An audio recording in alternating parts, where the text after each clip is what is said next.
درست ہے کہ یسوع المسیح نے روزے کے بارے میں کوئی احکام صادر نہیں فرمائے، لیکن انہوں نے روزے کی اس رسم کو ایک نئی تفسیر عنایت کر کے اس کی تائید ضرور فرمائی ہے۔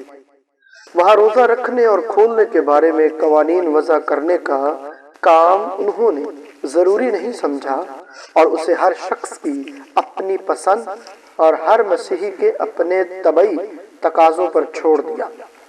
ایک دفعہ یہودی علماء دین نے یسوع المسیح کے شاگردوں کے اس رویے پر کہ وہ روزے کی نسبت سنجیدہ نہیں ہے اعتراض کیا، تو یسوع المسیح نے فرمایا، کیا تم دلہا کی موجودگی میں باراتیوں سے روزہ رکھوا سکتے ہو؟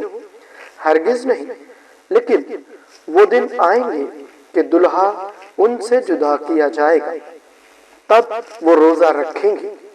ان ارشادات مقدسہ سے یسوع المسیح کا نظریہ جو وہ روزے کے بارے میں رکھتے تھے کسی حد تک روشن ہو جاتا ہے۔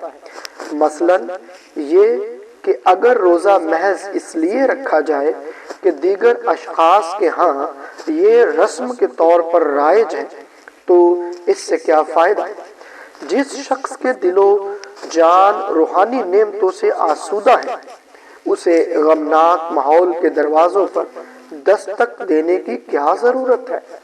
جب کسی آنے والی مشکل کا خوف دل پر غالب ہو تو روزے کی ضرورت کسی حد تک سمجھ میں آ سکتی ہے، لیکن اس حالت میں بھی روزے کی تقدیس کی بجائے روزے کے ثواب پر نظر رہتی ہے، اور محض ثواب کی خاطر روزہ رکھنا یسوع المسیح کے نظریے کی معنی میں فقط ایک معاملے سے کم نہیں۔